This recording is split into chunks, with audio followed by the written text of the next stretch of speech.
আসসালামু আলাইকুম ওরহমতুল্লাহি ওবরাকাতুহ। সবাই কেমন আছেন? আশা করছি সবাই ভালো আছেন, আর আমিও আপনাদের দোয়ায় অনেক ভালো আছি। তো আজকে আসলে একটা ঘটনা নিয়ে আসলাম, আর এই ঘটনাটা হচ্ছে আব্দুল কাদের জেলানী রহমতুল্লাহি আলাই।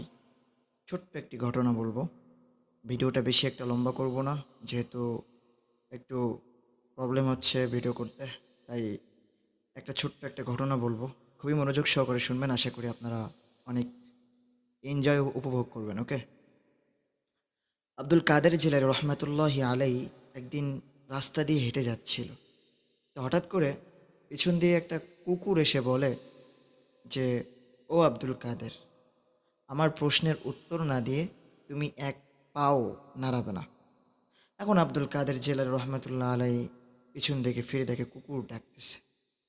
কুকুর বলে যে, আমি একটা প্রশ্ন করতে চাই তোমাকে, এই প্রশ্নের উত্তরটা তোমাকে দিতেই হবে, না দিলে তোমার সামনে যাওয়া যাবে না।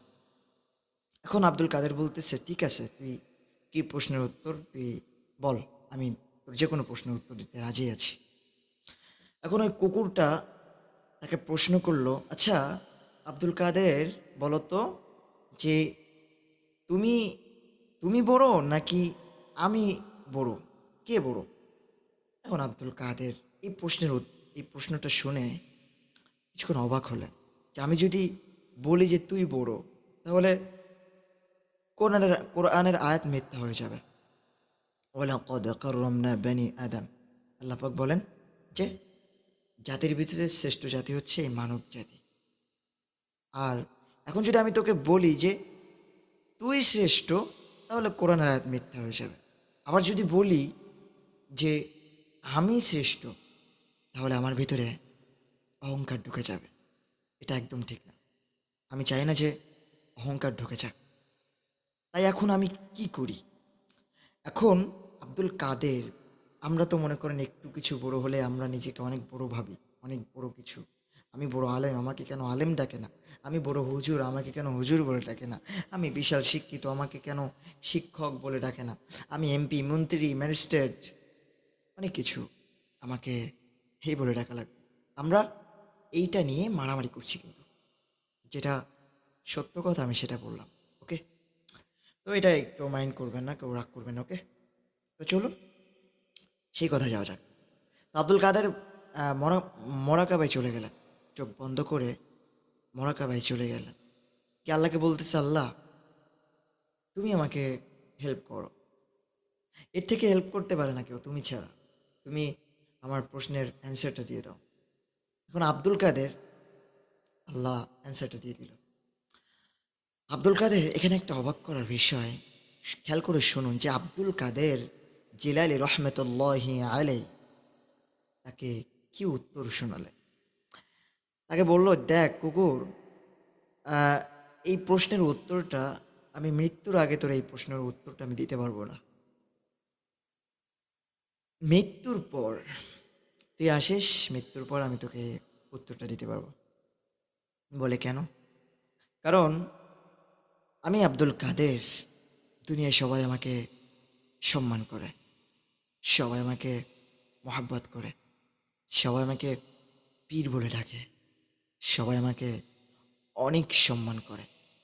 কিন্তু আব্দুল কাদের জিলানী রহমাতুল্লাহ আলাই বলতেছে, কিন্তু আমি যেদিন কবরে যাব, সেদিন এই সম্মান, এই লোকজন, আমার ভক্ত, কিচ্ছু যাবে না আমার সাথে। আমাকে একা একা যেতে হবে, আমাকে একা একা রওনা দিতে হবে, আমার সাথে কেউ যাবে না। তো কি হলো?